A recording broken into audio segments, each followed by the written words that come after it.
Role-Playing Public Radio. This is RPPR Ross episode Payton. 72. It's a dark world. Ross And we're going to be talking about the world of darkness here with our very, very special guest, Jason, who we have not... Ross Payton. I thought I would forego my normal bitching about your voice by doing an annoying thing of my own. Yeah, no, that's... I'm changing it up. Yeah, you really are, and I'm really tempted to mute it, but then people would be not... They would never forgive you, Ross. They would never understand what we were talking about. Exactly. So, do they really? Anyways, why don't we say hi to Jason, Yes. who is our very Hi, special Jason. guest, and I feel so horrible about not inviting you onto the show before now. Hey, guys. Yeah. You will, RPPR actual play listeners will recognize him as Cassius from the New World campaign, Gerard from the Eclipse Phase campaign, the Martyr from the New Arcadia, Here's the New Arcadia campaign, and in numerous one-shots.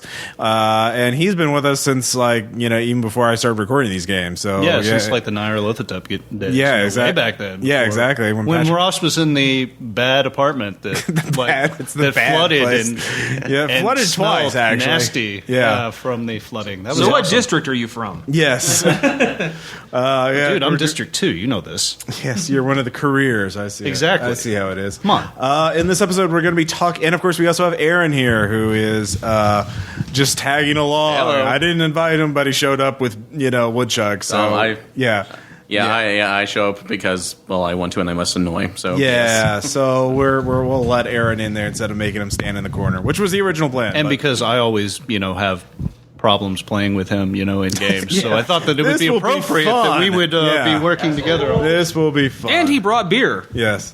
That is always a plus. Yes. So in this episode, we're going to be talking about the world of darkness, old and new.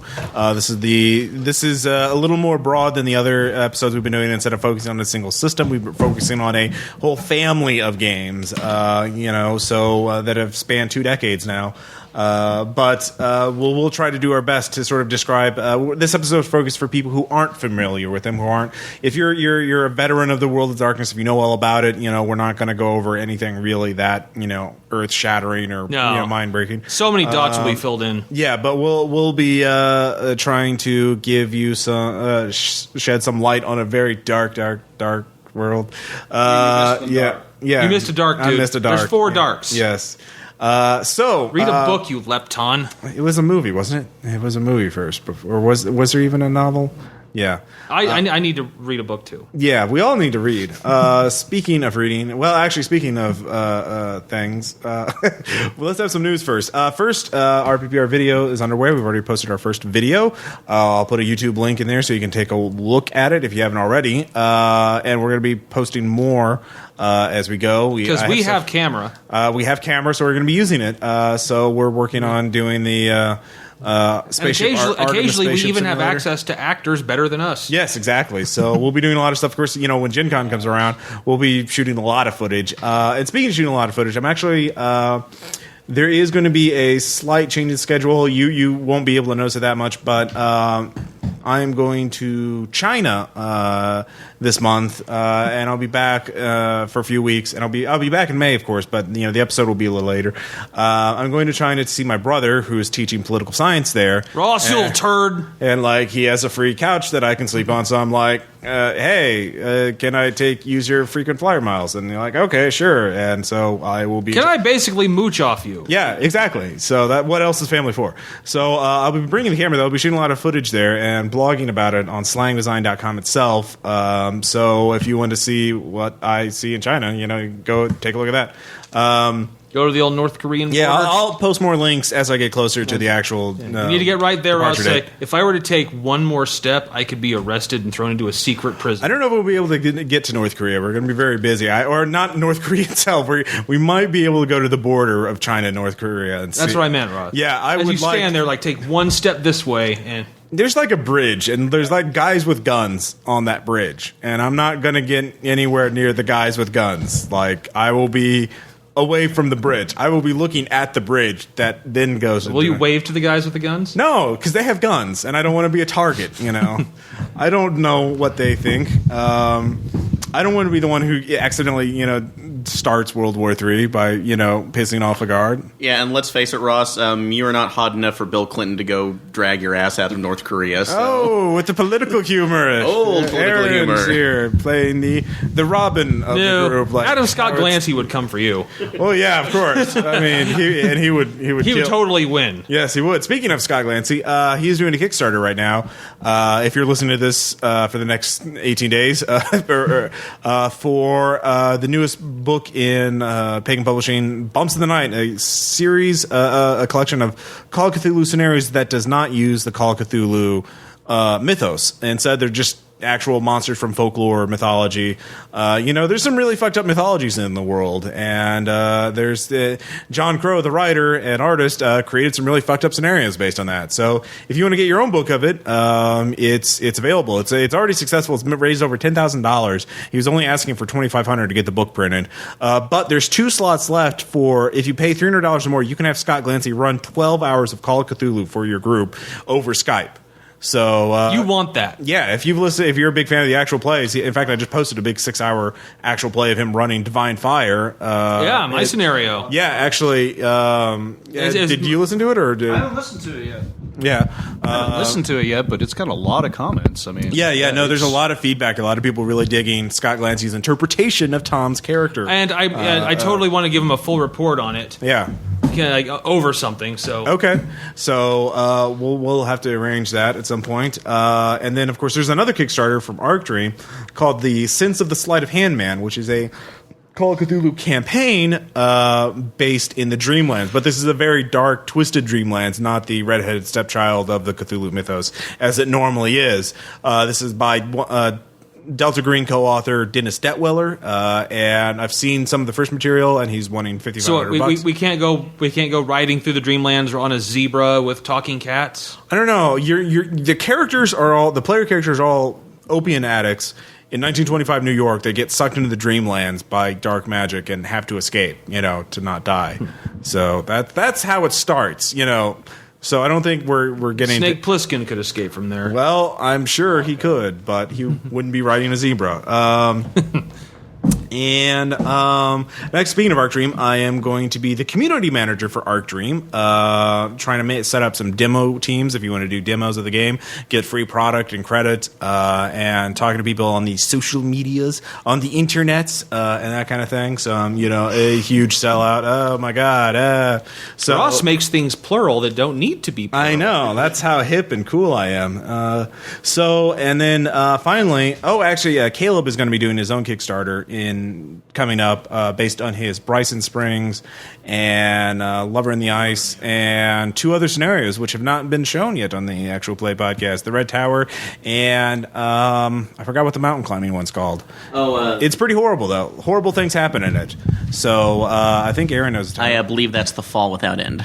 Fall Without End. So yeah, happy fun times with that. Aaron comes through with the knowledge. But after Caleb gets his completed, this summer, way to pay attention, I'm going to be doing my own Kickstarter for another ransom project. I think right now I'll link to a poll that I'm doing.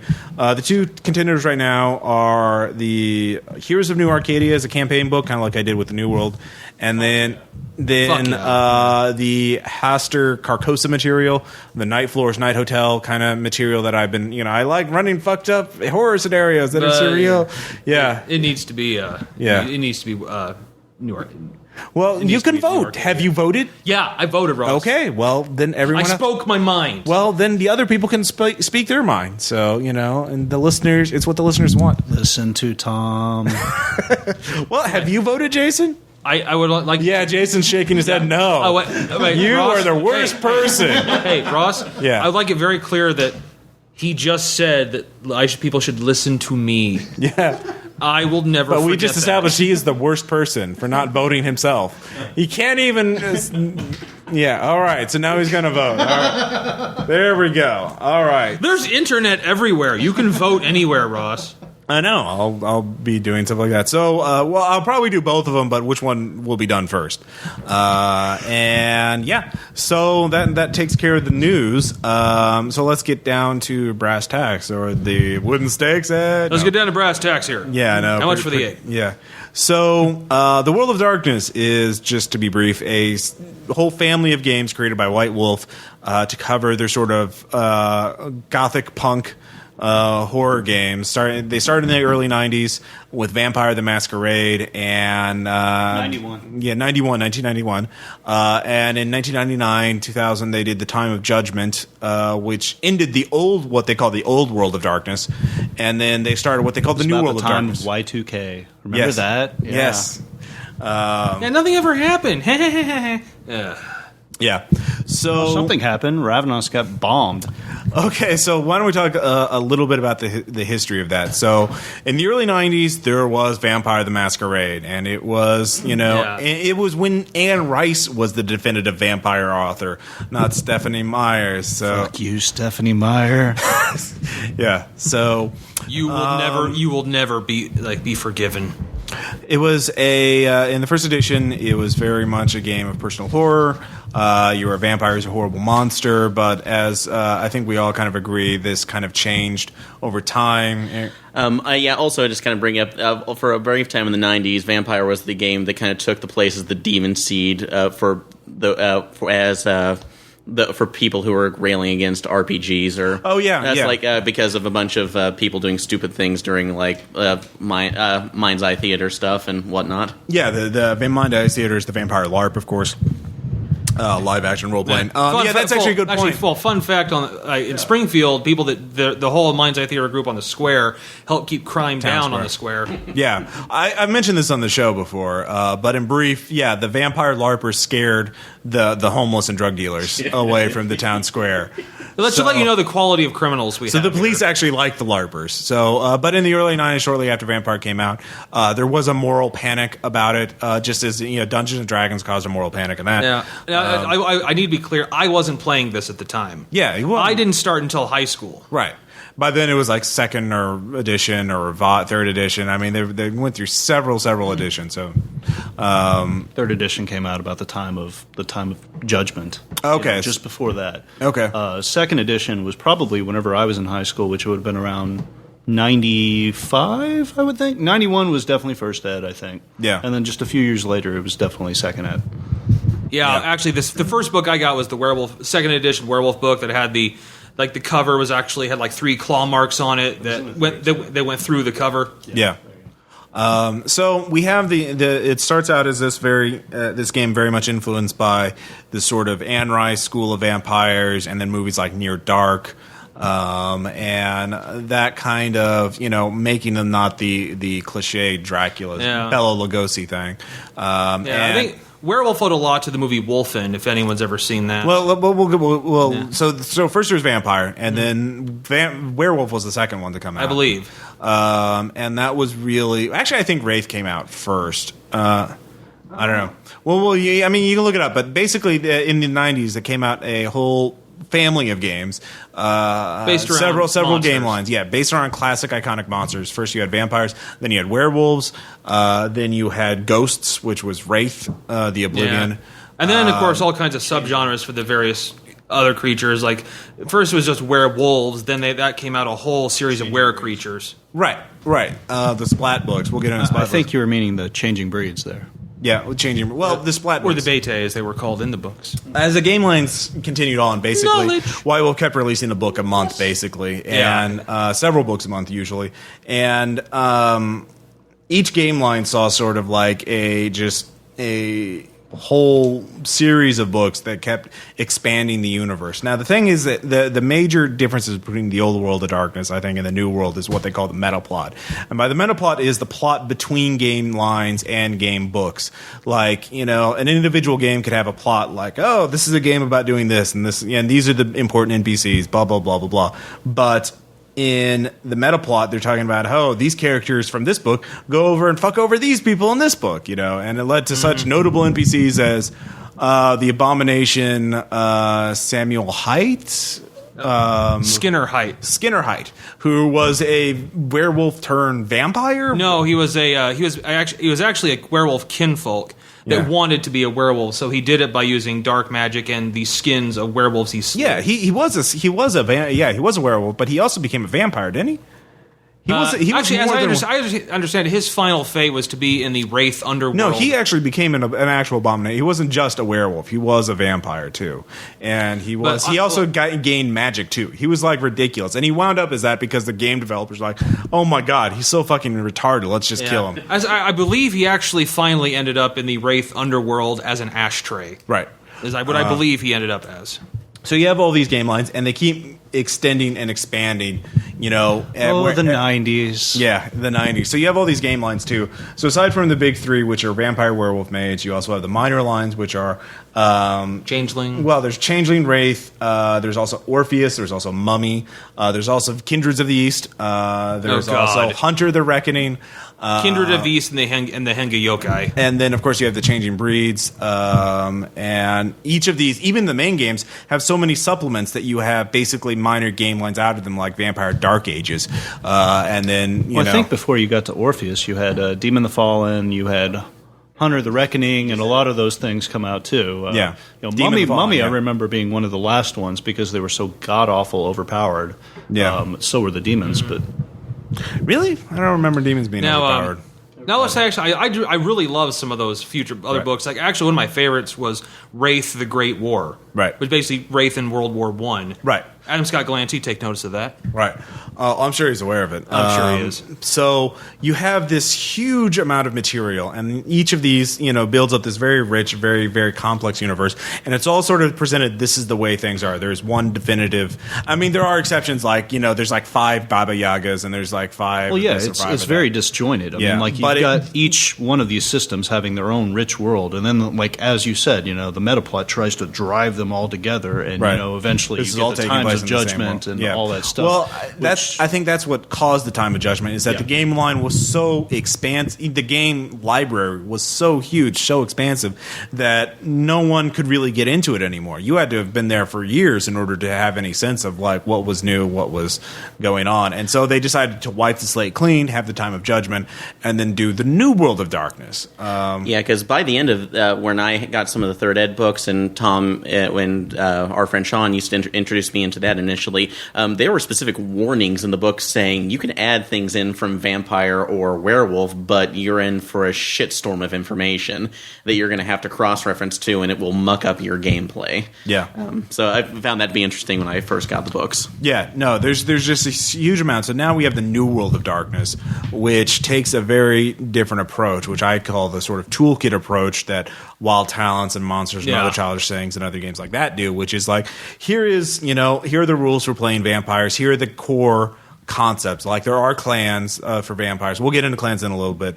Jason's really... Yeah. You can tell. He's itching. But we...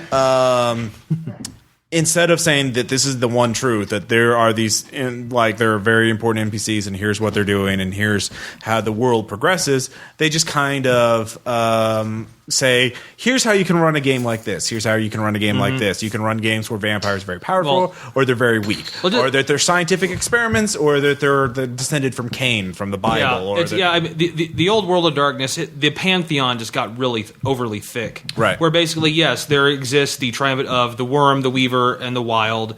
Yes. Gaia exists. God exists. Right. Angels and demons exist. And then apparently all the ancient gods exist. Just everything's real. Right. So that's why... Dogs and cats living together, mass hysteria. I had to go there, Tom. Yeah. I understand. And also, mechanically speaking, like, the new World of Darkness is different from the old World of Darkness, and that they've clarified and simplified or made the mechanics more consistent. I explained this in, I talked to Greg Stolze last episode, and he actually wrote for the old World of Darkness. He explained how, in the old World of Darkness, to make a task harder or simpler, you could do it two ways. One, you could give the player more or less dice to the roll, or you can make their target number higher or lower. And Greg would, ask them, the people, so what's the difference between those two methods? And he's like, I don't know. There was also in requiring more than just one success. Right. Sometimes they required, actually, one game, Sean in particular, he used all of them. Right. There's one roll that was so difficult. He says, "Okay, you're gonna first. I'm reducing your dice pool by 2. Only 10s count, and you need at least 3 of them." Right. For this. So it became very. So the rules I think have become more streamlined. So yeah, Jason. Well, you remember, I mean, 6s were the standard. You just had to get a 6 on in the old World of Darkness. On the old World of Darkness. So you had like these massive dice pools. Even like as a beginning character, you would have like 8 dice to roll for like a skill and an attribute added together. If you couldn't get at least 1 6 out of that, then you might want to seek new dice. But if you could like amp that up, like, oh, okay, well, this is more difficult, let's make this an 8 difficulty. Then it became a little bit more difficult. If you could also say, well, you need this many 6s to succeed. But players also like to nerf things where they would be like, oh, well, I'm very skilled at handguns, so instead of a 6, I need a 5 to roll handguns. So it became like, merits. Okay, well, how do you know when you're succeeding? Right. So I think that's also aside from the meta plot, the other main reason why they decided to start over with the New World of Darkness was to have a unified set of game mechanics that made sense between game lines. So they made crossovers easier. So I think that's the other major reason. But the meta plot I think is essential. So that's I think the central difference between the old and the new. The old had the meta plot. The new has the toolkit. So approach. Yeah. I kind of think the best thing I think to do is it'd be perfect to combine the two. You really just the meta plot for the old World of Darkness with the new rules. Well, I mean that's the thing though that's again that I would actually disagree, especially for new players, because they're not going to have the old meta plot. They're not going to know any of this stuff, and you would have to get a lot of out of print books in order to learn the meta plot. I mean, if we're all familiar with it and we want to fight, Cain or an antediluvian or whatever, but they're not going to even know what an antediluvian is. So I'd almost disagree to the extent that we have this new thing called the internet now, where if you go to pretty much anybody's fan page, hell, I even in high school made up this ridiculous fan page where I had a list of all the clans, and I thought it was really cool. I was trying to do a project. And so I listed all the various attributes of these clans, enough to know what I had to do, as far as a reference sheet. So I didn't have to carry around 20 books. Right. So that's the thing is so let's talk about the individual game lines first before we get into the proper way to play or whatever, the best way. We have Vampire first, which is the big one, biggest one. The central there's Vampire the Masquerade, which is the old one, and then Vampire the Requiem for the new one. Both of them sort of focus on the same theme. The old world, there's editions 1, 2, and 3, right, and each one of those was different. Yeah. But I cannot speak much to the first edition in the old school because I never played it. My friend Sean did. Yeah. And actually said it was truly about personal horror, that being a vampire was a horrible thing. Right. So that was the thing, if you read the beginning material, the front matter of the book, they talked about they described this is the gothic punk world. I think that's the phrase they used to describe it, which is a mixture of gothic horror and punk aesthetic. Which is if you look at the movie Near Dark, with Bill Paxton and Lance Henriksen, and that's the kind of thing they're going for pretty much perfectly. The Lost Boys to a lesser degree, that kind of late '80s, early '90s kind of feel. Anne Rice to a certain degree as well. So the whole idea of personal horror. I mean, Louis from Interview with a Vampire is very central to that. You know, I'm this vampire, woe is me, God, this is cool that I can do all these things, but I've got to suck blood, and this is against my morals, my ethics, and everything that I was raised. So, that was definitely at the crux of that. For any DM that especially focuses on that aspect actually becomes lesser as the series goes on, too. Yeah. It becomes, as Tom put it, we were talking about this before the podcast, undead superheroes. So, Tom, I think that's the power. What they have in all these RPGs are what they call power creep, which is in order to get people to buy the new supplements, the new edition. We'll have to check out this new stuff. Yeah, you have new uses for potents and these awesome disciplines that are so awesome and powerful. And around second edition, suddenly being a vampire suddenly wasn't so bad. Yeah. So like it's like, well, okay, yeah, you're dead. You'll never see the sun. But check out these 50 pages of different powers you can have. Yeah. Or the fact that you're going to live forever, and that blood is better than sex or any other kind of food. So you're not really going to miss that. Well, I think one of the things I realized that at least when I was playing Vampire, that personal horror was never emphasized, was that hunting was just hand waved. Like, you never had make a self-control roll or whatever it was called in order to not kill the person you're draining of. Mm-hmm. And there should, because I realized if I was going to run Vampire now, that shit would be central and foremost. Yeah, okay, you got this homeless person, roll to not kill him. Oh, you failed that roll, Aaron, so you've just killed a homeless person. How do you feel about that? Or Jason could be like, I don't give a fuck. Yeah, which also bringing up with Vampire, it was in the late 90s, or it was maybe in 2000, White Wolf ended up putting out a video game of Vampire Bloodlines, and Vampire's Bloodline was 2004. It was in 2004. Okay, I'm sorry, that was early 2000s. There's the earlier one that was started in the Middle Ages and worked its way to the modern era. I forgot what that's called. Bloodlines was the one set in Los Angeles, and it was developed by Redemption. Okay, and Trokia did Bloodlines. It was set in Los Angeles. It's very much an excellent computer role-playing game. If you get the fan patch, it's very playable. Yeah. But yeah, bringing up the control thing you did on there, you had to be damn careful unless you were with an NPC that actually attacked you, and then you could screw them over saying combat zone saying no, they attacked you. But no, you had to be. They had meters specifically for your humanity. If you drained an innocent, you lost that. Yeah. And no, it worked out very well. Which you're right. In the later Vampire sessions or what we played, I don't ever remember even having to do anything like that. We were just playing superheroes. Yeah, it was just okay, make a dex check or stealth check or whatever to find a victim and then get them. And it was totally handwave. And we never had those kind of moral dilemmas. I know if I was playing it, I'd be an asshole GM if I was running Vampire right now. You'd be humanity rolls all the time. But that's me. So no, I think that's also an idea of how we've grown as gamers, how we've matured as adults, and how we just play our games too. Because the first game I ever played was Vampire the Masquerade, and I played a 5th generation Assamite to start with. This was the first role-playing game ever. My buddy played a 5th, 6th, 7th, I don't know, whatever generation Brujah, and he was ripping a tank apart with his hands, and we were just running around like we were jackass superheroes, and whatever time setting we got thrown into, because the DM was all about action. So everything was whenever we had to drain blood, it wasn't a big deal. And since Assamites were not allowed to drain the blood of other clans because of some curse at that time period, we also didn't make a big deal out of diablerie until we had to wait a minute. Didn't my could you character explain that for the listeners? Huh? Diablerie. Could you Diablerie. Explain? Yeah. Okay, Diablerie is whenever you drain the blood of another vampire, and then you take on, if you do well enough, you could, quote unquote, drain their soul and get some of the attributes that particular vampire had.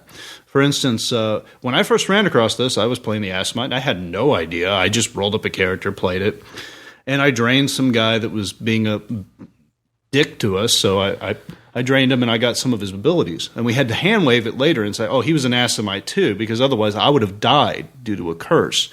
Assamites are not allowed to diablerize anybody who is not of the clan Assamite. Later on in 3rd edition, that curse got broken. But right, because of the meta plot. Because of the meta plot. Right. In the 20th anniversary edition that came out last year, they actually, that's one of the only things that they kept in there. They had what they look like in the Dark Ages, so you could play optional Assamites before the curse was broken. But you also had, them as in the 3rd edition. The Ravenos being, bombed or whatever also became an optional thing in this anniversary edition. So you could sit there. They tried to tweak it so that you could play 2nd ed, 3rd ed, whatever. But I do remember that idea of oh, cool, I can drain this guy and get this new ability. Oh, cool, I can suddenly do this. But it was also a mark on your soul. So any other vampire that had aura perception could be which is Auspex too, could see, hey, look, this guy's got this aura, but it's got these little black lines in it. He has diablerized someone, which is a big no-no amongst all the vampires. Let's kill this guy. Yeah. So, I mean, there was a lot of crazy stuff that went on with that. Yeah.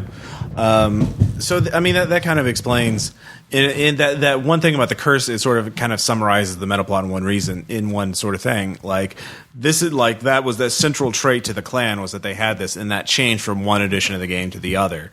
And so.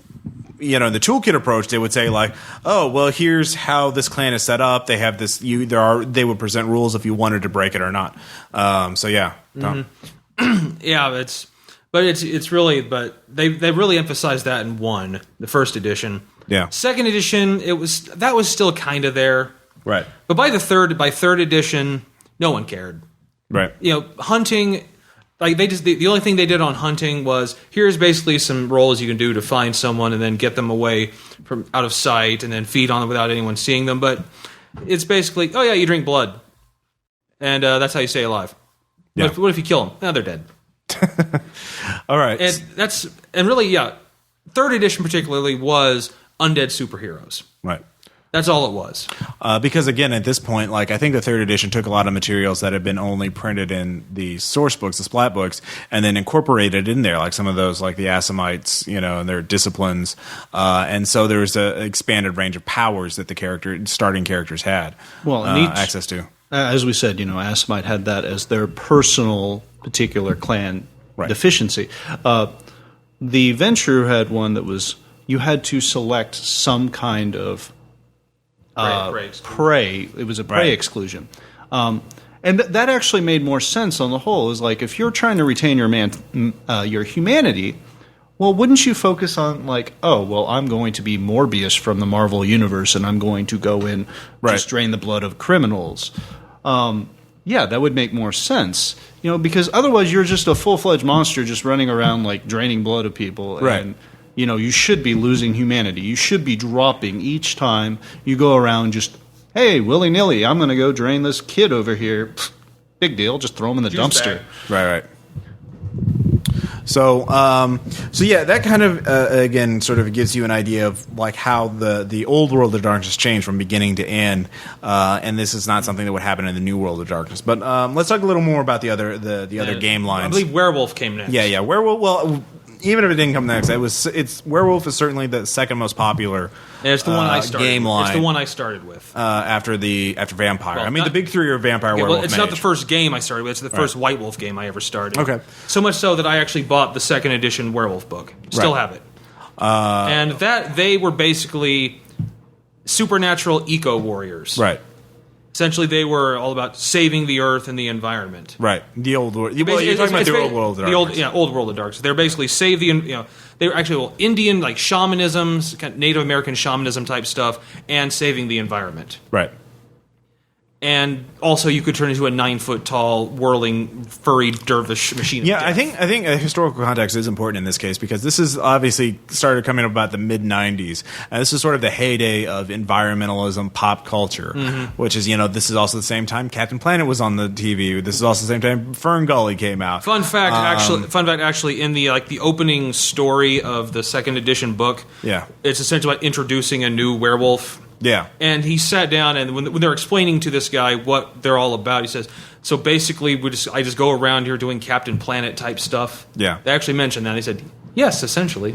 Yeah, so that was very much in the Volksgeist, and so the White Wolf developers took that. And certainly the bad guys they were fighting certainly made sense. The bad guys were all about nature. The bad guys were basically abominations of nature and also corporations. Right. So, yeah. Pentex. I don't know if anybody's ever seen it, but there was this ad that they did for Pentex, which was like some kind of commercial promoting that, and that was really fun. Pentex was a corporation that was very vile. They polluted the environment. They did all these awful things, and of course the werewolves, being eco-warriors, had to work against them. Right.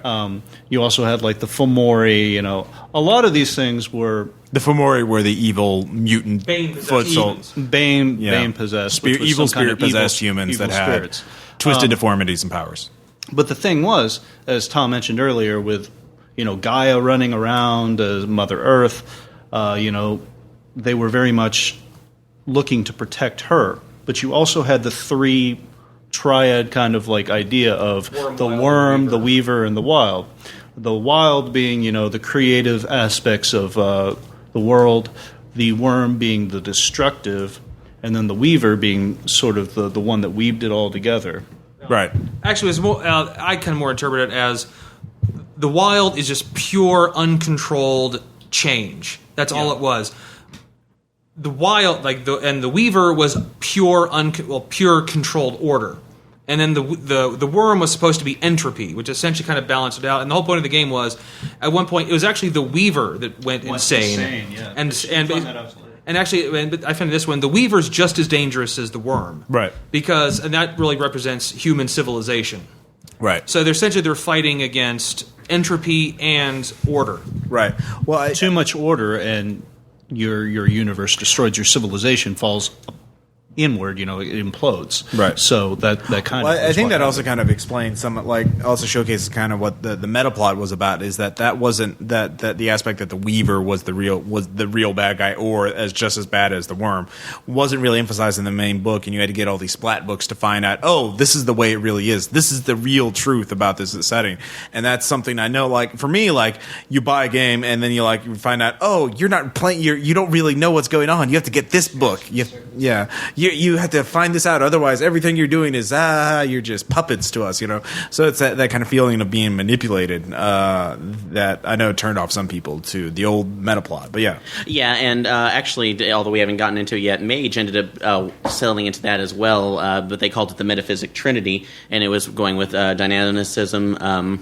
What was it? Entropy and then static or stasis. Yeah. For the exact thing with stasis being the weaver. Right. I know in mechanics, werewolf played differently than vampire because the personal thing was fighting a lost cause was the central metaphor. You're trying to fight, in a sense like Call of Cthulhu. You're trying to fight to stop the mythos, the evil, but you're doomed. But the thing is, the characters were even more powerful than the vampires. Any werewolf, as in the old World of Darkness, was much more powerful. Actually, it's particularly starting characters. Right. I mean, Jason said this once again before we recorded.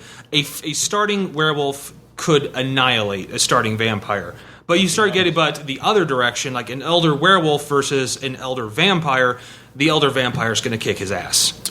So again, I wasn't really, but I remember also werewolf games tend to emphasize combat a lot more. Even the non-combat characters could survive in a combat better than a vampire character who was not optimized for combat was not very useful. He could take more bullets, but that would be about it. But a non-combat werewolf was still 7 feet of death. 9 feet. Sorry, Yeah. Krynos, man, come on. Yeah, sorry. Know your stuff. Well, whatever. Okay. No, the thing is, you mentioned the fact that, you have to buy all these supplemental materials so you can find out that the Weaver is really at the cause of everything.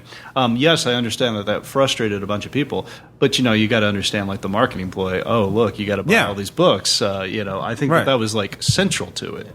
Right. And then, of course, when the Changing Breed books came along, they were pretty much then said, and every Changing Breed had their own specific purpose they were supposed to do. The werewolves were supposed to be the guardians of Gaia. Right. The Mokale were supposed to be the memory of Gaia. Who were the Mokale? Basically were crocodiles and dinosaurs. Right. There were the Naga. They were they're the assassins of Gaia.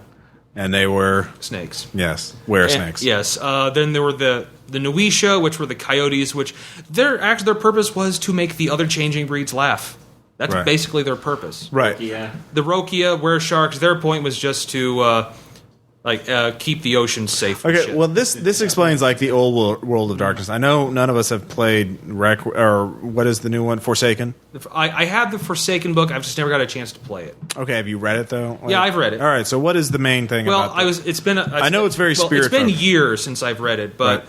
The system is largely the same. Right. Except, there's a few changes. I could totally be wrong, but I just remembered that now I think your time in Krynos form is limited by your willpower. Yeah.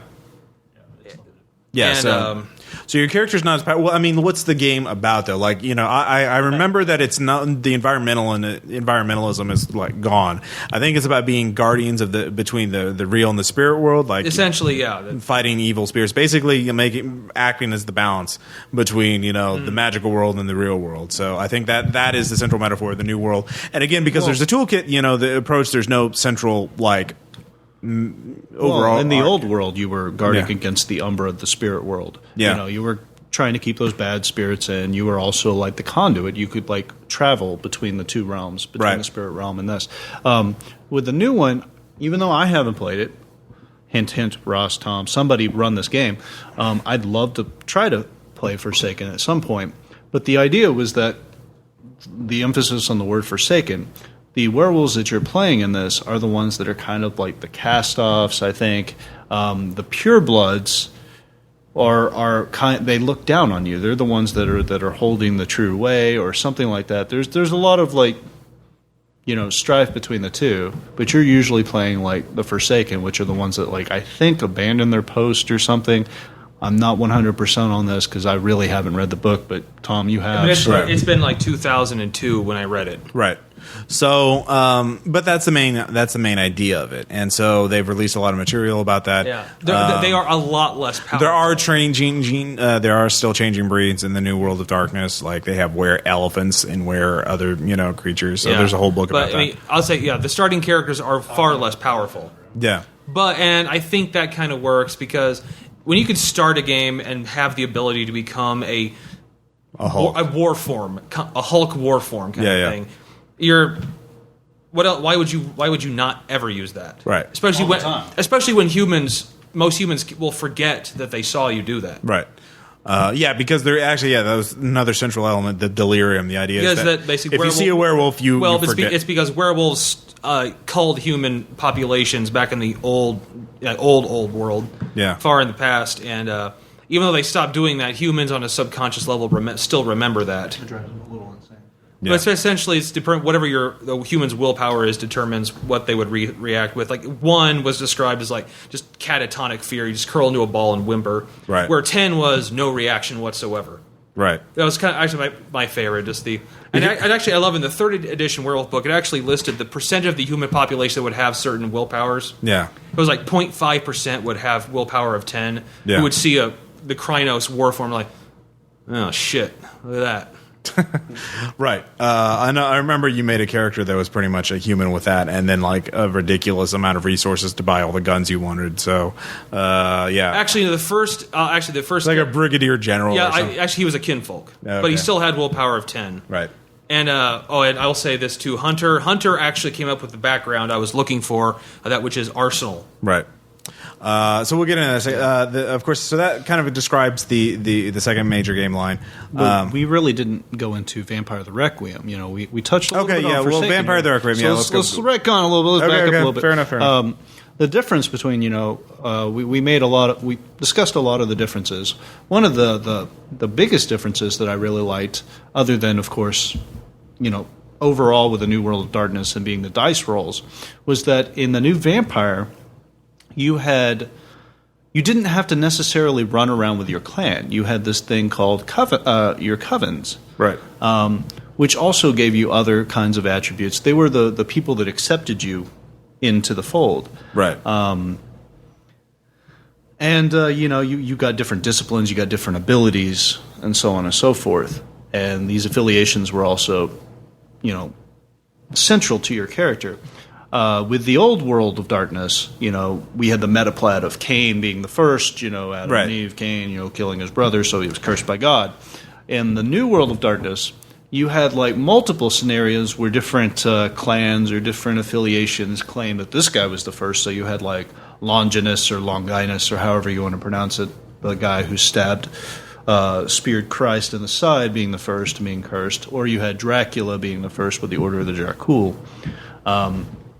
So there is a little bit of metaplot in there, but it kind of throws out the idea of to the DM, well, there could be multiple firsts. There could be if God had his hand in all these kinds of things, right. Then maybe these things were all cursed, or maybe it's all bumpkiss, maybe it's all bullshit, because it's up to the DM. True faith is optional. in this, as opposed to the previous system where True Faith was central.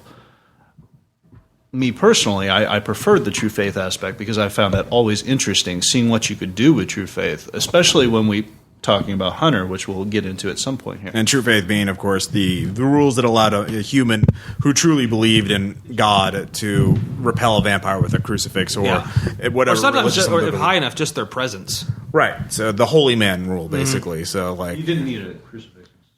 Any kind of religion. Well, that's what I'm saying, like the holy person. So the true faith, in other words. So that explains again we can see the meta plot versus the toolkit, and while Vampire has those sort of static elements of the clans and then the kind of the stories that they have and the conspiracy theories, but like it's all suggesting. It's very much easier to alter it than it would be like if you wanted to run an old World of Darkness game and say Cain was really an alien and everything, and he was a virus. It was a virus or something like that. Then that would be that would be very hard to do in the new world, the old World of Darkness. But in the new World of Darkness, that wouldn't be too hard to do to run. Where everyone's actually an alien. But don't do that, by the way, Ross. Really?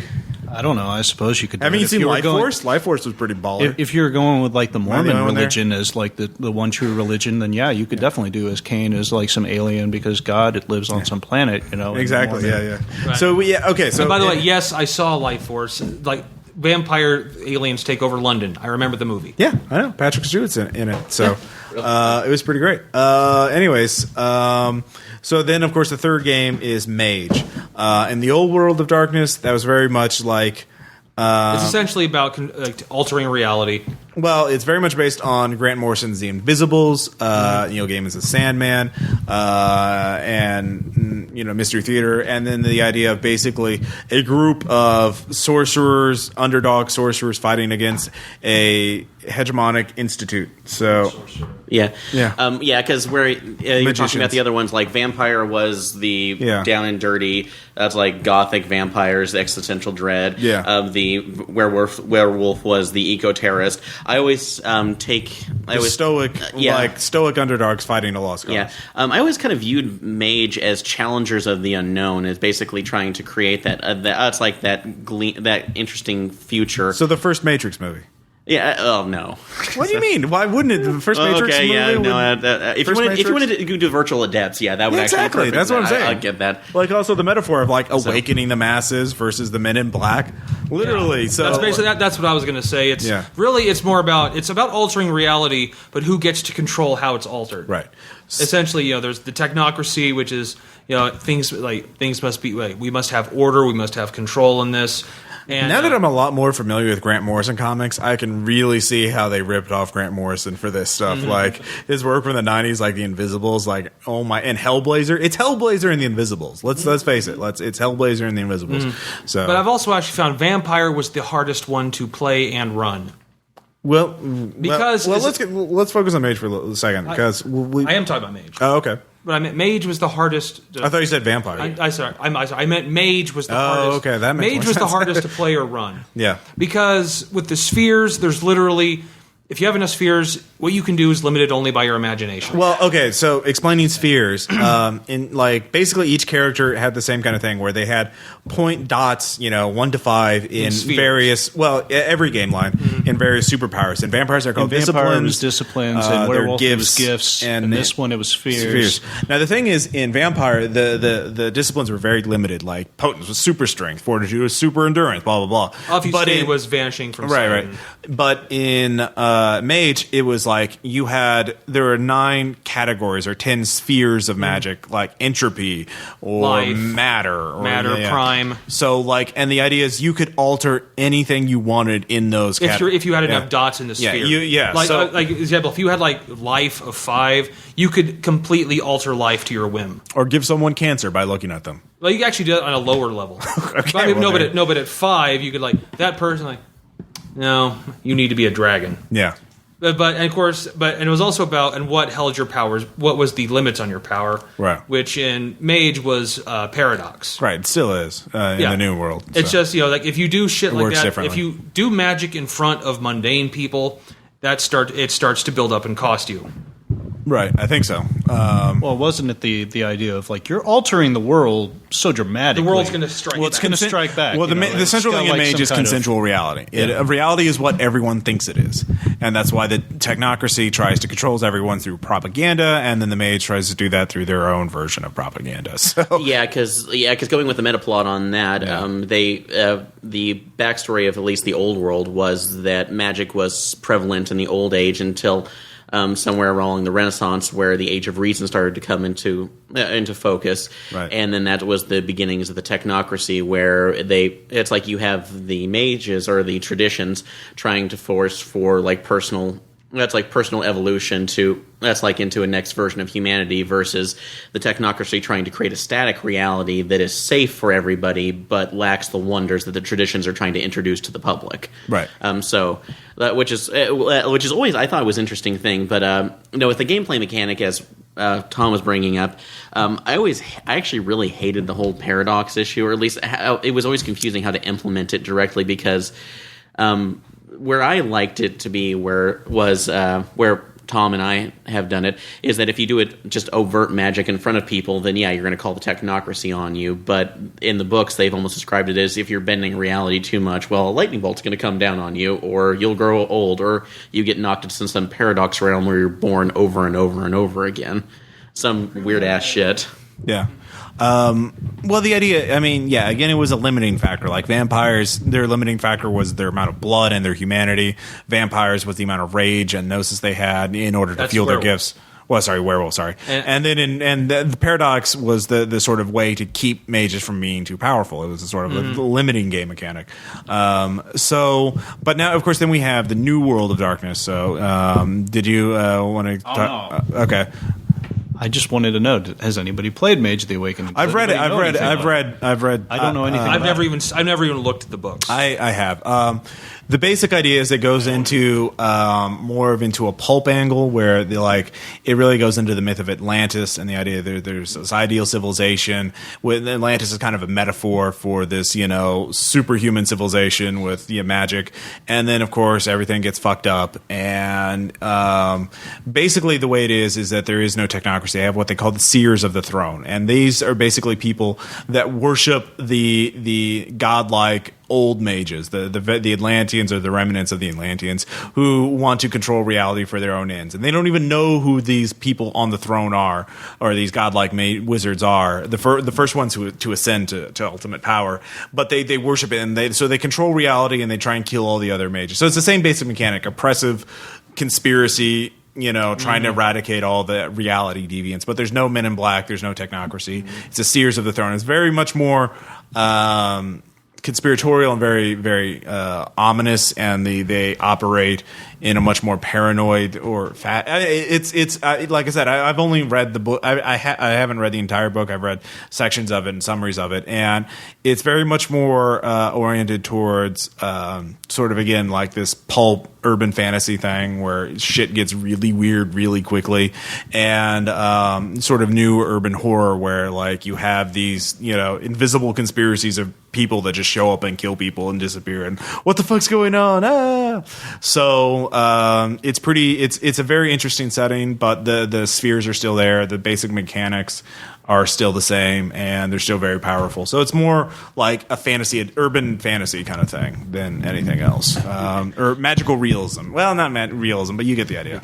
So it is something that So they are introducing more of the horror aspect into this. Yeah, it's more fantasy horror than it is anything else. Yeah, because at least when reading the Mage books, that's the one thing I always thought it was lacking to. It never really seemed that it's dark or horrifying to it, because you did have groups like the Euthanatos, who were more or less the death cult that were trying to trim the fat away, the fear of humanity. So, yeah. Or you had the main enemies like the Nefandis, who were it's like infernal mages who had their avatars, or the prime thing that would allow mages to do what they did. The main thing is the central metaphor has changed in the new world of darkness. The mages, it's very much about a game of hubris, like how much power you will have and how much you'll sacrifice for power and that kind of thing, as opposed to the old one, which is what is reality, and again it's more, I think, explicitly fighting for a lost cause. There's that thing in the 90s where you're fighting for a lost cause and blah blah blah blah blah, and this one is more like, what would you do for power? It's very Faustian in a sense. So if you're taking it in the terms of the old the old world stuff, well, it's no longer like these are the good mages. These are like the Seers of the Throne are bad. They're really fucking bad. But like the good, there are no like good like there's no like, oh, we're so awesome and nice and pure and we're fighting to save everybody, you know. So in the terms of basically like if you look at it in the old one, most of the mages right now, if they're trying to grab power, are more like the Heliopic Brotherhood of Ra. Also, no, that's not right. So I'm trying to think of. In the old World of Darkness, there were the player characters who were good, and there's the technocracy which was bad. It's no longer that simple. Like there's the Seers of the Throne who are bad, and then the player characters who are, well, I don't know, what are they? Like how bad are you? You can work with them. Yeah. I seem to be noticing a theme here with the old versus the new. It seems like things are actually getting darker. Things are actually becoming, more personal as far as like ethics and morals, especially in the new case. It's less about like, oh, I'm going to fight the system, and more about like, well, what's your personal ethos? What's going on here, and how are you going to deal with this power that you're trying to attain? Yeah, that's definitely, even in games like Hunter the Vigil, you have that like. So we'll talk about the other game lines. There's Hunter, which was Hunter the Reckoning in the old World of Darkness. Hunter the Reckoning? There was Hunters Hunted first. Well, that was a single supplement. That wasn't a game Hunter the line. Reckoning didn't come out until like the time of the Judgment. Well, it came out a few years before. It's like two. Yeah, but it was kind of leading into that stuff. Right, it was kind of leading into things were getting so bad. Apocalypse was descending. Gehenna, whatever the hell you wanted to call it. So that's where suddenly, hey, look, humans with vast we're just talking about the powers. Game line. Yeah. So yeah, there is Hunter's Hunter. Actually, they were kind of described. They were kind of described as people that had the powers from their exalted game. Right. Well, basically, they've been possessed by like you hear voices in your head and they tell you to kill things, and you you go out and do that. So it's playing like a paranoid schizophrenic with bargain basement superpowers. Whereas if you looked at Hunter's Hunted, you were just regular mortals who might have like a couple extra things. Like you could have Numina, which was basically hedge magic, or hedge powers. Yeah, hedge magic. You could have hedge magic. Or you could have True Faith, which was like the priests and the holy warriors. Hunter's Hunter was a single supplement for any World of Darkness game. But you were very low powered as far as your stats and everything like that. That's if you wanted to. Yeah, right. You know, like if you did go ahead and tackle like a beginning vampire, you were needing to be prepared. You could not just go straight up and fight. It was very much a how to do a Van Helsing type game, like a very classical vampire hunter game.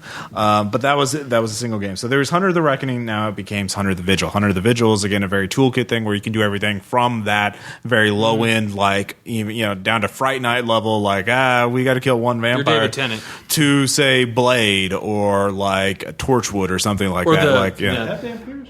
They have actually. They have all kinds of material for that. Then of course, so just going on down the line. Then there's Wraith. The Oblivion. Then it became Orpheus, where you became spirit hunters, basically like people, Ghostbusters in a sense, who dealt with haunted houses and stuff like that. And that was also actually it was all meta plot driven. There were like 6 books, and they each had a different meta plot, and that like they led into one another, and that led all the way into the Time of Judgment. So it was a really interesting experiment, and it's really well done.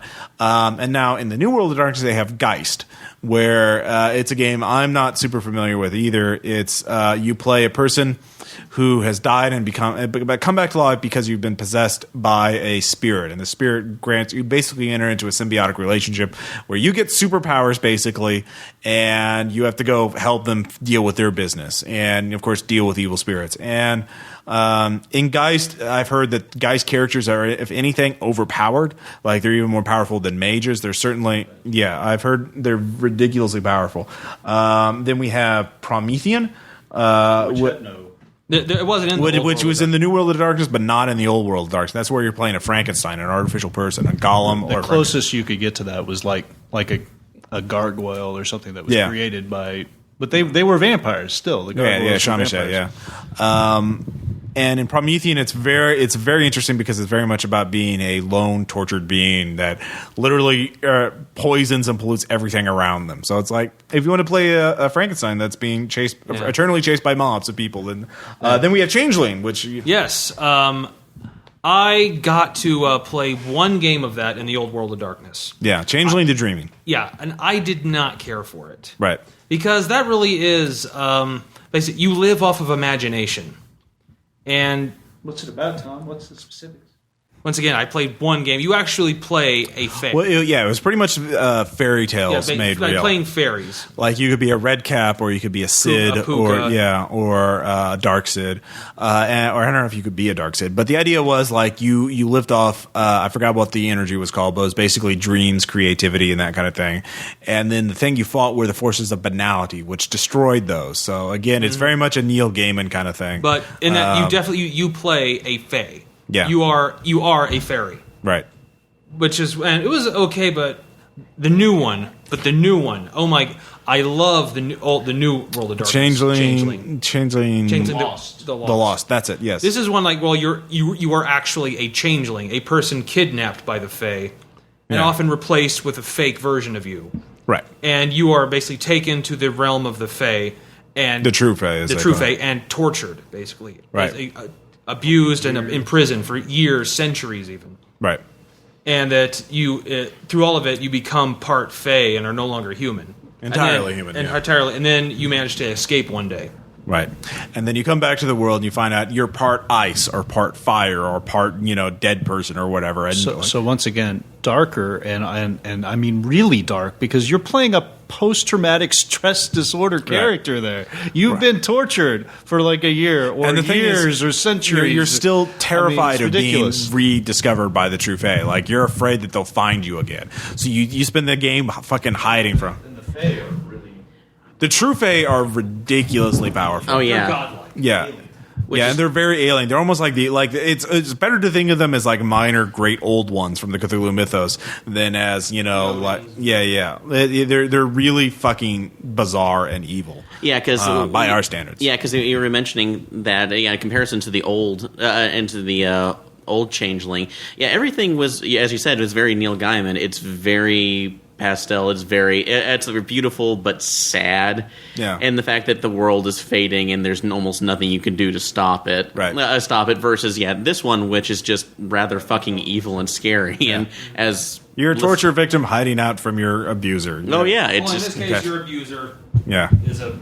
Yeah. So, good luck with that. But it gave you superpowers. But I really enjoyed that. Yeah. Yeah, the game I ran of the Hunter Changeling game based on Slender Man had the Slender Man as a true Fae, basically, that kidnapped you and turned you into thing. Let's see, the other lines, there's also Mummy, The Resurrection, which I don't know. I've never played. No. Right, it's Old World of Darkness. It was like 1 or 2 books. It was a very minor game line. We just mentioned this here just to know, hey, there was a thing. Yeah, essentially, Mummy, you're pretty overpowered. I mean, even for starting level characters, your stats are like really high. But the whole idea is that you are like a millennia old or whatever. You are very old, but your character, it has a lot of the Egyptian ideology of the Ka and the Ba, which is like the soul and the body. And your soul, if you die, your soul goes into the underworld, comes back, it re-inhabits the body, reconstitutes, reforms, and so on and so forth. There's a lot of like the way you play it and magic's involved in it and stuff like that, but it was one of those games that really did not balance well with everything else. Right. It was a later game. It was very minor. Almost as, I think, it was one of the low points, I think, along with Kindred of the East. It worked fine, like I said. A lot of these other characters and themes and things worked fine as like NPCs. You could throw them in. They could be interesting enemies to tackle or allies to befriend, but to play them along with everything else really just broke the game. Yeah. And I have to comment on what you just said. Yeah, Kindred of the East. The only reason that exists is because ninjas were cool. That is literally the only reason that came out. When Kindred of the East came out, that was actually, I think, my 18th birthday. And, date me a little bit here. But anyways, whenever it came out, I had always heard, playing Vampire all the way through, like, Beware of the East, my child, was something that Cain kind of prophesied. And so whenever they came out, I was like, expecting these super badass, like, vampire types. And I was like, what the fuck is this? Like, I remember that was the first book I read cover to cover, and I still didn't understand it. Yeah, and I tried to because they had nothing in common with other vampires. Nothing really in common with vampires. Really they were more like demons, right. and like Japanese demons, so very different. And because it was an Eastern storytelling style, like it's so different from what we're used to in the Western storytelling style, and so very hard to like understand or to mesh well with a already established campaign. I interviewed one of the freelance writers for White Wolf, who did Blood Dim Tide, one of my favorite books. And he actually mentioned it was weird to me that vampires who lived under the ocean, in the oceans for centuries, had more in common with the average vampires than they did with the vampires of Japan. Like, what the hell was that all about? Like that. Yeah, and I was like, yeah, that's a good point. Why the hell are they? Yeah. That shit makes no sense. Well, instead of like humanity, you had like yin and yang. You had like the way that balanced. It was. We speak of it only to be comprehensive, and we shall never speak of it again. But and I mean, the other one we've got is what, Demon the Fallen? Yeah, Demon the Fallen is the other major line that I have written down. Of course, not mentioning the historical settings, like they had Vampire Dark Ages, they had White Wolf, the Wild West. Which they also like had a great idea. They had some sort of Werewolf, the Wild West. Just sounds like an awesome. There was some like mage in the Renaissance era. There's also it was mage what was it? They had like everything in the Dark Ages, though. They had like Werewolf the Dark Ages. They had I have Werewolf. Yeah, so they had a lot of historical material. But Demon the Fallen. Sorry, actually, that's Mage the Sorcerer's Crusade. That's the one that probably go through Middle Age. Okay. Inquisitors. Right, but the Inquisitors. Demon the Fallen, that's where that was a game I've actually run 1 or 2 sessions of. I have the main book, and the basic idea is that a lot of the demons escape from hell, and they possess people that have just died. And so they take over. They have the memories of the dead person, but they're in control of the body. So you're playing basically a demon spirit walking around in flesh, because that's the only way they can stay out of hell.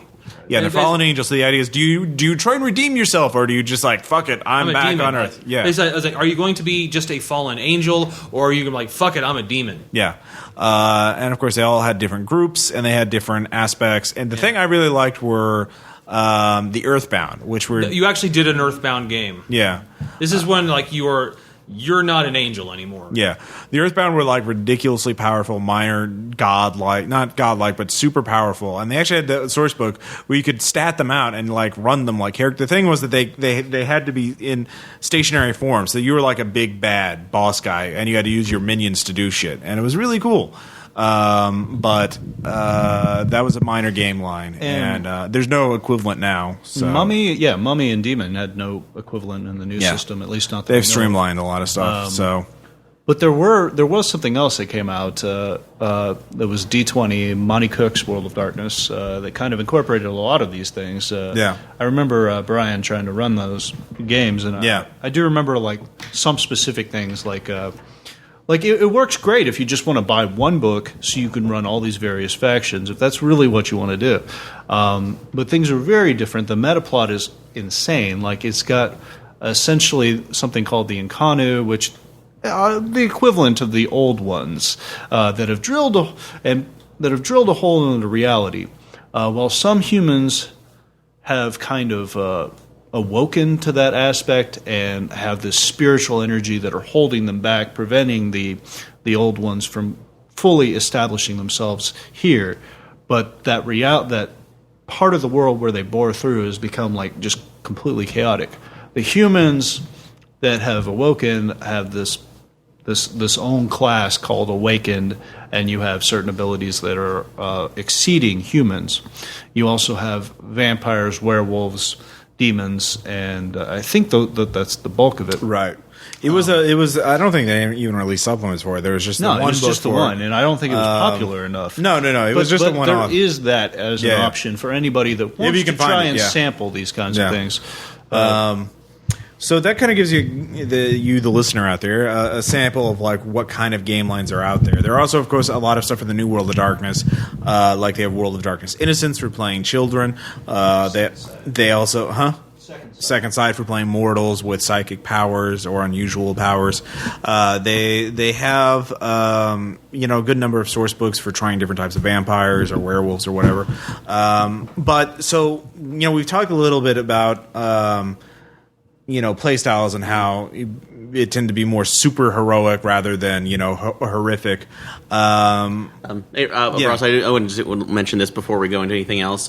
Just if we're mentioning source materials for anybody else building their own game, as a dire warning to those who might be doing any kind of old world of darkness, there was a series based on vampire called The Kindred. Kindred the Embrace. If you ever come across it, just ignore it. It's poor. It is horrific. You will never. It does not tell you anything good about the old system. I own it. You know what? It's not as bad as Aaron's making it out to be. It could be Twilight, but it is not. It gives you it. It felt right into that 90s style Aaron Spelling drama TV show. Some of the characters were actually kind of interesting. Unfortunately, the writing and all this, they couldn't figure out how dark they wanted to go, how soap opera they wanted to go. So it kind of bounced back and forth a lot. It wasn't as bad as Aaron's making it out to be. It's pretty bad.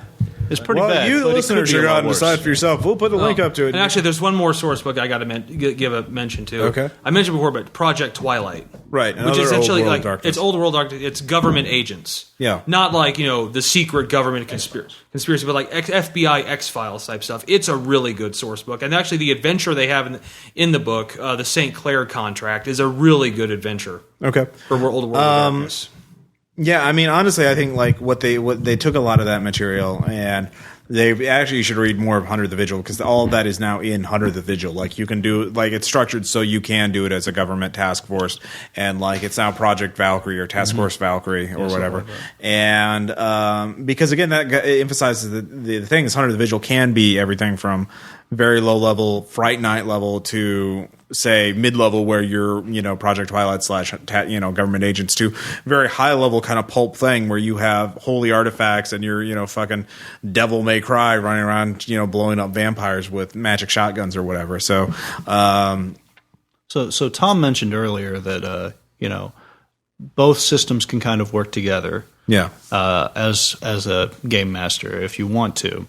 What do you guys think? Do you guys think that you should just, for someone new coming to the system, do you think that it should be just, hey, look at the new World of Darkness, look at the classic World of Darkness so you can get a foothold here and kind of play and understand why everybody reveres this old system, why some of the I don't think everybody reveres the older fans revere it. Well, there is certainly a dedicated fan base. I would say if you're a brand new player, stick with one or the other, and then do a unified game. If you want to do vampire, do all vampires. I'd say if you're going to start. If you haven't started on the Old World of Darkness now, don't. Just stick with the new period. Don't because that's a huge can of worms because there's so much material. You'll read one book and be like, oh, what's this and what's this, and then you'll. The thing is, you start adding in more and more material, and I really do think less is more with the World of Darkness. But one or two books. But if you start with the new World of Darkness, I think you should. If you're totally new, and don't do the Monster Mash right away. Yeah, the Monster Mash by that especially in the Old World of Darkness, because everything was taking place in the same world, was to add everything fucking together at the same time. I know is really common in the Springfield LARP is oh, what do you want to be? We accept all races, and by that we mean you can be a vampire, a werewolf, a mage, a fucking changeling, whatever you want. Any book was accepted, and so it got fucking redonkulous. I remember they didn't have enough mortals in the fucking game. So the one session I played, I made a Tyler Durden-esque anarchist bomber, and he was a mortal with lots of contacts, and so I could always get in, sneak in, and sabotage it. And so my first game, what do you do? Okay, I'm going to throw a Molotov cocktail at those jerks over there. Oh, what do you do? Oh, well, I'm a Werenaga. I have 8 dots of celerity, so I catch the Molotov in midair. I'm out. I'm gone. I'm done. So, yeah. I agree that you probably should, if anybody's coming into it new, definitely go with the new books because it is allowing a broader stroke of where do you if you're wanting to use the system which is now in use, or use the baseline information that's like for creating up your own games. But I still think that the old World of Darkness actually provides a lot of good resources. So instead of like I said, definitely not buying every single book that you come across, but if you decide that you like the game and you should come across an old mage or werewolf manual that costs like $5 to $10, go ahead and pick it up. I think a lot of them you can get as PDFs as well. Yeah, so they should be free. I'm certain. I'm certain those are torrents. Yeah, they're on RPG Drive. RPG Now, Drive Through. They're both. So you can get them from, or just go to White Wolf, their website, and look on their store. I'm sure they have a link there. Yeah, because the old stuff right now is who interested. I actually find myself going through a lot of my old books. Like I have like for Mage, like a book of worlds that created up that I'm always cherry picking for different bits of games that I'm developing. So, but there's a lot of stuff to go through it. So yeah, use it. Use the baseline system firsthand. But if you want to spice things up or just find more interesting weird things to put in there, definitely take a look at the old stuff. Yeah, I mean, there's a difference between like cherry picking really good ideas from a huge library of books, or then trying to grow an entire complex, several editions of this material, especially the Time of Judgment stuff, where it gets fucking ridiculous, and you have to, and it's just, even for people who are well versed in it, trying to keep track of all that. So like, there's a reason why they've wiped the slate clean. Yeah. If I was to recommend something, I'd kind of go with what Tom said. Focus on one of the creatures. I would definitely recommend going with New World of Darkness because it's accessible. It's going to be what's at your hobby shop. It's not going to be like a chore to try to find like on Amazon or eBay the old classic World of Darkness. But if you're to get that new stuff, you can still incorporate a lot of the old metaplot. You can find those resources online. You can find PDFs of them. But focus on one. Like focus on vampire, focus on werewolf, whatever you want, whatever your group wants to do. You can bring in other characters later if you need to. Yeah. But first, focus on those. For instance, if you focus on the new vampire system, there's a lot of interesting stuff within there. But let's say you want to bring in some of the old metaplot, that I've said I've loved.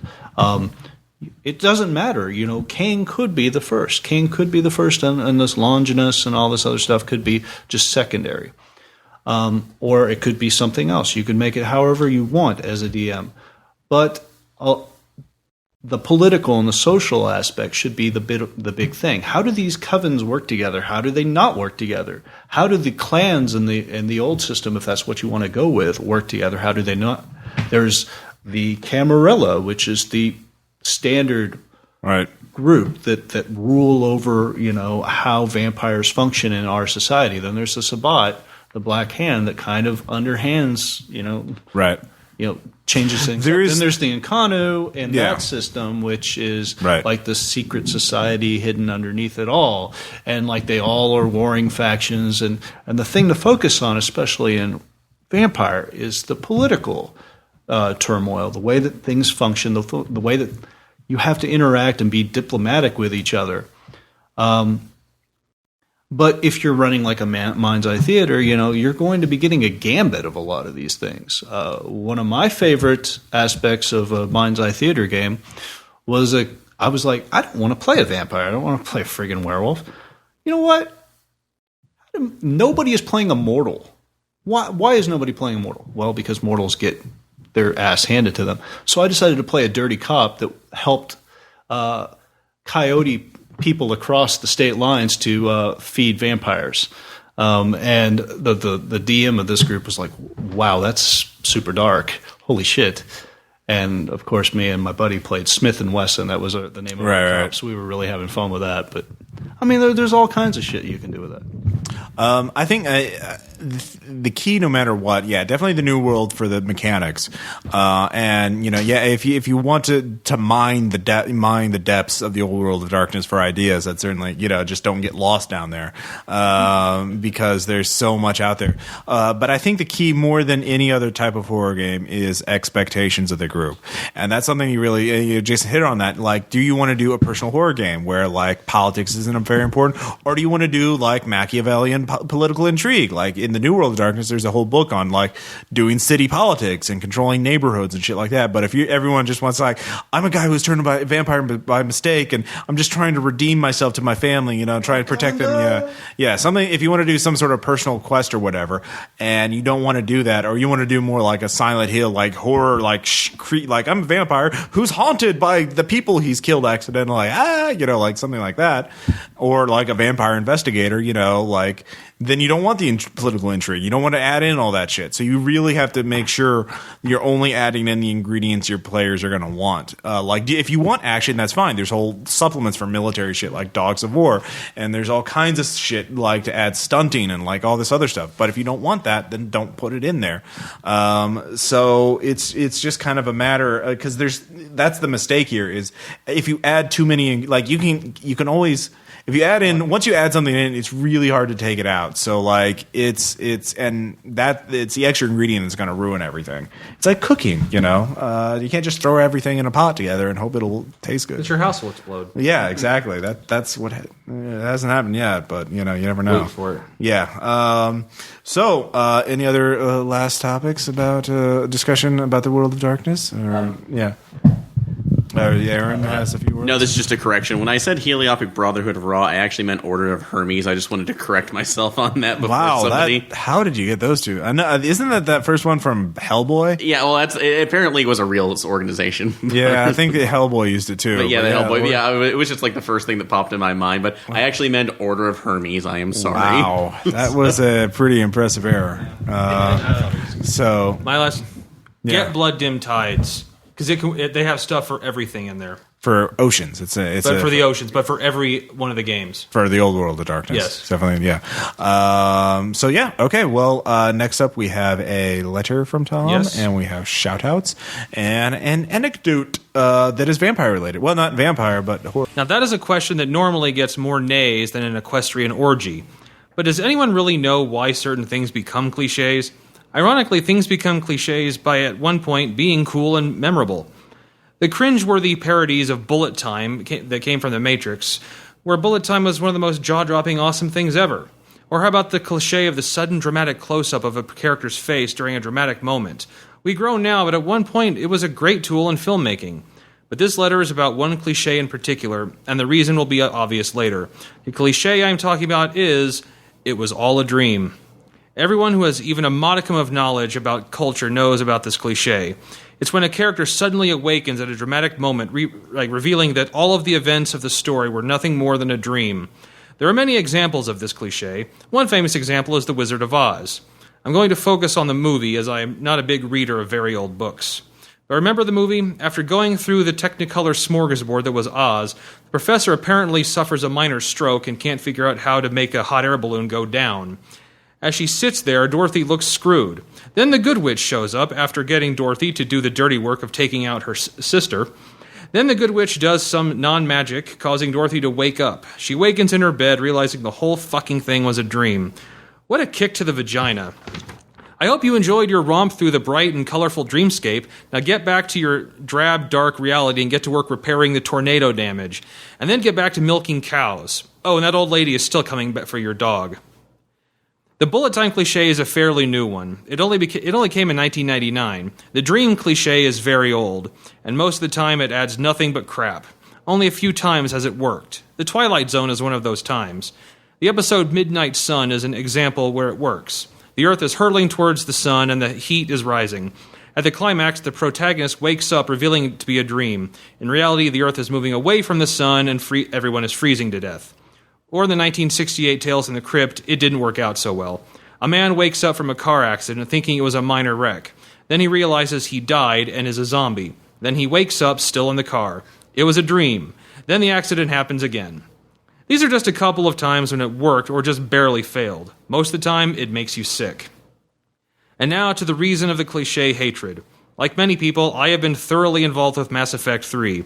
And like many, the endings drove me to the point of Hulk-like rage. And like many, I have heard people on the internet espouse the theory that Shepard is indoctrinated, that everything that happened in the ending wasn't real. Think about that. People hate the ending so much they would rather have the "it's a dream" cliche be true than have the actual endings be true. When the cliche is more acceptable than reality, Very good letter, Tom. That the sudden halting words and dropping I just tone. remember the words from two comic characters that I hold near and dear to my heart, Cool Frog and Dolphin, and they say, quit getting mad at video games. So, quit getting mad at video games. Well, no. Okay. I'm going to get mad at them, Ross. You're going to ignore Cool Frog and Dolphin? You don't even know who Cool Frog and Dolphin are. No, I'm not, but I'm going to do my thing. Yeah, fine. Do that. We're not mad at the video games. We're mad at the creators, those bastards. I think you're that's just getting a little too much into semantics. Anyways, let's have some shout-outs and stuff. Let's see here. First off, of course, we have the two Kickstarters that I mentioned in the news, Bumps of the Night and Sins of the Sleight of Hand Man. So if you like good Call of Cthulhu material from Pagan Publishing Arc Dream, hey. Next up, we have Drifter, a web series that was created here in Springfield, Missouri by my friend Jason Brazier, who helped produce the Zombies of the World web series. And this is a post-apocalyptic Western. So everything is bad and everything's been destroyed, but people are still shooting each other with guns before staring. They stare at each other, then they shoot each other. Oh, yeah. No, so perfectly understandable. Yeah, so, let's see here. Jason, you wanted to mention a novel you've read recently. I'm taking a young adult literature class so that I can be a teacher. Oh, yay. But one of the novels I got to pick was a sci-fi novel called Feed by M.T. Anderson.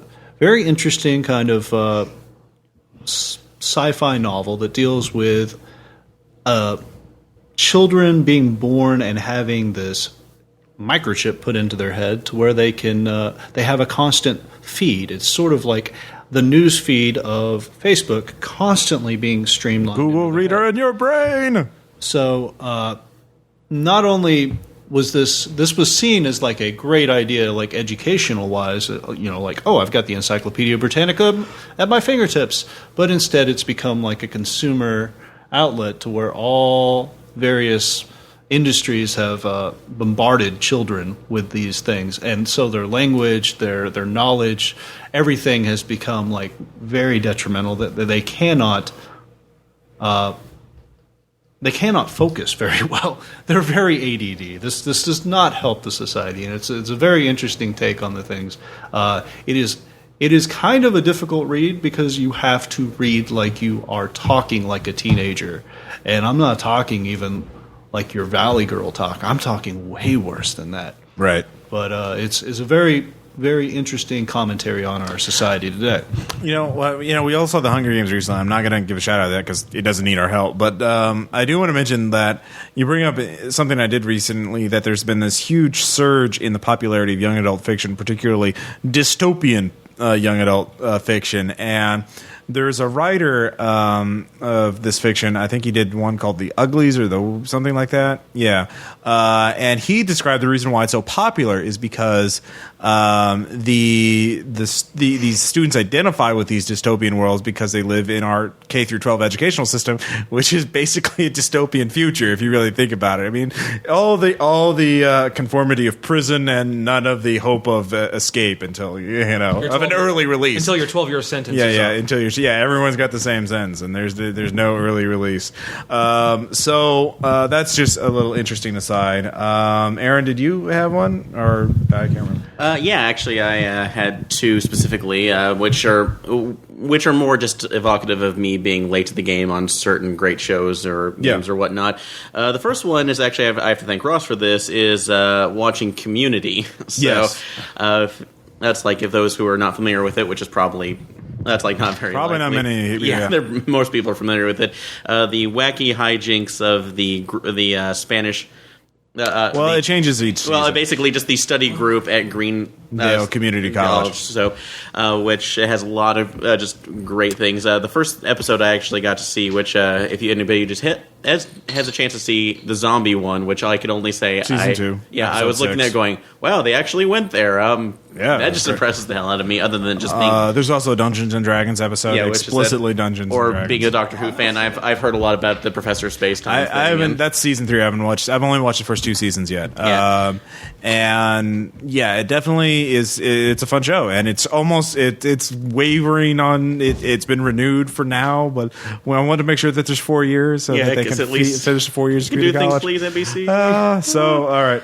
And the second, what was it? The other second one is again me being late to the game. Amnesia: The Dark Descent. I finally have been able. Since everyone should play that. Yeah, since I've gotten a decent video card, I went ahead and put that on there, and find myself constantly on the edge of weeing myself in certain situations. About that, especially the fact that when Ross officially informed me, because it's like, what's the attack button? You don't have one. Oh God, no, you run. Yeah, you run, and I actually ended up before we came over to do the recording, I was actually playing through a little bit more and found myself almost jumping out of my seat because I had gotten 4 elixirs to combine into an acid. Like, I'm going to complete this puzzle, and suddenly this red flesh growth nearly consumes me as I'm running out the door. Yeah. I was like, what the fuck? Shit. Yeah, it explodes or something. Yeah. Oh, yeah. That's fun. Oh, my God. Fun, so. I would, Amnesia is a great game, and, I had to condition myself to not be afraid of by just running up and dying several times. Like, okay, that's the worst that could happen. I can now try and play the game. So that was, I had to desensitize myself to it. So, that's what. So I don't know if that's cheating or not. No, that's cheating, but I would say. My favorite Amnesia Dark Descent anecdote isn't even me playing the game. I just saw Thad was playing late at night, RPPR regular Thad, and so I just sent him a message saying, "Look behind you!" And 10 seconds later, he's like, God damn it, Ross. So it's a really fun game. And by that I mean, it will. It's not a game that is fun. It's just it's going to hurt you mentally and make you have bad dreams. Although it has been confirmed for a sequel. I believe it was called Amnesia: Machine for Pigs. So. Oh wow, that sounds even more fun. Yeah, it's going to be that. Yeah, Tom, you? Yeah, and I do have one. Okay. It's once again on my quest for watching 80s horror movies. Okay. This one's called Destroyer. Destroyer. Yeah, it's actually an 80s horror movie that had Anthony Perkins in it. Okay. From Psycho. Okay. And it's set at a prison where at one night they try to execute this guy. Who, of course, the power goes out, and of course he awakens from the electric chair and goes on a rampage. Of course. And then it's 18 months later, the prison's closed, and they're shooting a movie there, and Anthony Perkins is the director of this movie that they're shooting, but the guy still lives in the prison. And of course, he becomes obsessed with one of the female characters, and then very slowly, and then suddenly kills everyone off in the entire set. Ah. I see. It is total 1980s slasher stuff in a prison. I gotcha. Even though the main character, the Destroyer, is I forget the guy's name. I know his last name is Alzado. Okay. He was an ex-NFL player who acted in a few movies. But this guy is freaking ginormous. Okay. Well, that just means it's a better movie. I mean, of course, I will mention Kindred the Embrace, since we have that. That exists. Then I do want to mention, actually, they still release fiction on a regular basis in the New World of Darkness, and the best one I've read from the best single book I've read from the old or the New World of Darkness period is a Hunter book called The Horror Recognition Guide, and there's no game stats at all. It's just a collection of reports from hunters, and they're all different. They're stitched together like there's a guy who's basically a liquor store clerk, and he sees that the old woman across the street is doing something freaky, so he starts investigating her and figures out, oh my God, she's controlling a flock of birds to do her bidding, and she's killing people with them. What the fuck do I do? Because every story is a really unique and weird, fucked up horror. It's not like a standard thing. It shows the New World of Darkness. You can create your own really weird and new and unique things that players won't expect. The old woman is great because she's like, I just want to kill them so I can be in the young woman's bodies for a while so I can feel young again. And you're like, and he's just freaking out, so then I killed her, set the house on fire, and ran away, and that's how it ends. He says, I don't know what the fuck to do, and then there's in someone else's handwriting, yeah, he went missing 3 months later, something like that. They actually have a changeling story, oh God, we're so fucked, oh my God, church bells, oh God, we're safe, the church bells drove it away, she'll run away, you don't want to know, it's it's so great because it captures what it's to be like like a hunter, which is like you're just this well-meaning idiot with a gun, that's heavily armed but has no idea what the fuck's going on, and you're almost likely to cause more damage to yourself and your allies than to the horror. Yeah. And it's just a great little book to run. They do a thing about a Promethean, a nuclear Promethean, who's a Russian gangster, and that shit is fucking horrific, So anyways, that's really good. Then I want to mention a video game of my own, Rashard, which is a neat little 2D platformer that's on PSN Network and Steam, where you're basically a guy with a gravity gun running around space stations, solving puzzles. It's got this great kind of 80s new wave music soundtrack to it that is really, it's pretty chillax. It's pretty nice. And Danger 5. I've already mentioned the web series, but it's actually it's an actual show in Australia. It's like a live action Venture Brothers is all I can do. That's even more sexist. Like it's ridiculously it's like 50s men's magazine sexist. Like everyone smokes, the women are all loose except for the one pure virgin who's like they find some excuse to get her clothes off every episode, and it's like shooting Nazi dinosaurs. And above all else, kill Hitler. And kill Hitler. It's just fucking insane. There's always a window for Hitler to jump through. Exactly, yeah. He escapes in every single episode. In the same way, pretty much. Yeah, exactly. And I've only seen a couple episodes of it. If you're not in Australia, you'll have to acquire it through legitimate means somehow. Anyways. I have one more thing. Yeah. It's actually a series of Flash games called Reincarnation. Uh-huh.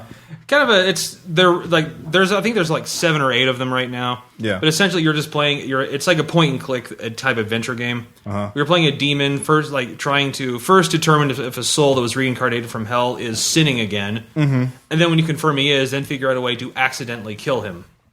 Okay. It's actually it's cartoony, it's not particularly violent, but they're all pretty fun, all about 5 to 10 minutes just worth of quick play. Okay. So it's and can be a little difficult to do if you didn't have the walkthroughs to look through. Okay. So where are these on? Congregate? Or? Yeah, they're on there. They're on a lot of websites. Okay. All right. So we have an anecdote from a listener, which is something we haven't had, and it's actually very appropriate for this.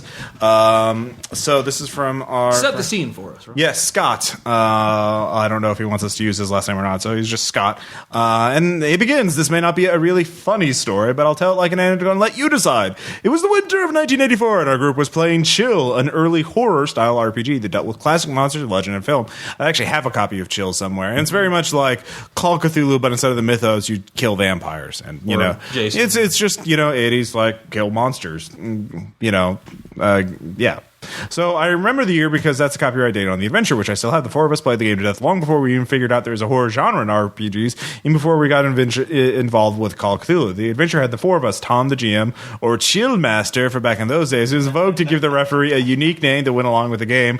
This went the official position of caller in D&D. Myself as an old aristocrat complete with monocle, Robert as the young aristocrat socialite, and the lovely Gina as yet another aristocrat, independently wealthy and some type of royalty, a countess or a duchess or something. Conveniently, her PC was also named Gina, so as you can imagine, was set in Gaslight, England. The adventure was called Vengeance of Dracula and was merely a takeoff ripoff of the Vampire Hunters and Stoker's Dracula as they run a merry chase across London while the clock ticks by looking for Dracula Esquire's coffins to destroy. This was back when vampires were still the bad guys and not the young, sexy, misunderstood, persecuted wimps of Vampire the Masquerade. Yeah. So, anyway, so what do you know? We destroy them all with little to no resistance. I can't remember much of the adventure any longer. Just the climactic fight between our intrepid/inept vampire hunters and the nefarious count. Just when we thought the adventure was over and it was safe to go back to sleep, Dracula strikes at Gina, her PC again, also named Gina, that night. It was only with great difficulty the party managed to drive out the master vampire without getting her bit. The rest of us killed. I don't know how we could have been so stupid as to frig this up. I'm sorry. You think if we knew we destroyed the last coffin being the last of them all, we would have found Dracula in it, but no, we figured our job was done and nearly got mauled by an angry king or count of the vampires later that evening. Well, I'll have to find the last of the coffins. Again, I can't remember what else took place in that adventure, but the ending. Somehow we tracked his last coffin to a big mansion on the outskirts of London, the Carfax Estates, high on a hill overlooking the Thames. Tim's and the city. And as luck would have it, it was a gloriously sunny day. A gloriously sunny day of England. You can tell this is a fantasy. As we enter the house, we know we are in the right place because the entire building is deserted except for a beautiful coffin in the center of the living room area. Aha! He's doomed now. Right in the middle of the day, sleeping. All we do is open the coffin, take out the meticulously well-stocked vampire killing kit, and no one brought it. Nothing. No steaks, no holy wafers, wolfsbane, holy water. The entire thing is left back in London. Now with the coffin lid wide open, Dracula's eyes now wide open, Robert Spacey miserably fails his fear check, same as a sanity check, and probably faints, leaving me and Gina there standing gawking at each other while Dracula sits up in the coffin. Quick, Gina yells, drag the coffin outside. So off we go, screaming the coffin out the front door. Dracula does the only thing he can and slams the lid back down while we're trying to mind control Robert's PC into getting back up and help him out because of his loss of his fear check. He was more susceptible to mind control. The Duchess and I drag the coffin far, far away from the door, but we can't pull the top off, obviously being held from inside. While Robert's PC now slowly comes towards us like a zombie. Okay, at this point, we all begin to panic a bit, but finally someone fetches a sword cane from the handsome carriage and proceeds to hack the top open and slash Dracula's fingers to bit. Pop! Off goes the top of the coffin. Instantly, Dracula begins to burn and scream, losing control of himself and Robert's PC. And we all tag him to the ground. We begin to laugh because we know he's done for. But no, the Tom GM declares Dracula goes poof and turns into mist, tearing off slowly for the front door. Oh, damn! Now what can we do? If he reaches the front door, there's no telling what he can do about it. Suddenly, Gina brightens up and declares, I take out my turquoise fan and begin fanning him all over the place, away from the door. So the chill master asks, okay, you actually have a fan listed on your sheet? And Gina says, no, I have 3. And holds up her sheet triumphantly and points out to her equipment. Sure enough, she has 3 different types of fan listed. And she tosses the other 2 to Robert and me. And we fan away like crazy until Dracula goes from mist to fuel air bomb and burns up like napalm. The picture of a stuffy old aristocrat, a snooty young socialite, and a beautiful young fancy duchess all dancing around the lawn of an estate with an open coffin, flapping fans, with a bunch of giant upper crust bourgeois butterflies, and the sun was too much for us all, and the whole game was paused for about half an hour of laughing. Tom Font and the Jill Master finally had a smoke and unilaterally declared, okay, he's dead. The evil that came to London was gone, and how we killed the mightiest of the vampires? With ladies' fans! 1984. Oh yeah! Ronald Reagan. That's how he ends the thing. Ronald. Awesome. So that's how they did. That's how they rolled back in the 80s. They all hail the Gipper. So that was Reaganomics. It's sunshine in America. It's morning in America. City on a hill. Anyway, but I'm not a morning person. Reaganomics. So that I think is the absolute perfect antidote to end this episode. Absolutely. So this has been RPPR episode 72. It's a dark world. So horrible. Very nice. Yes, very nice. Ross Payton with Tom Church, and of course with our special guests, Jason, Frog Snatch, of course, and Aaron. Somebody kill me. Oh, just granted. Done and done.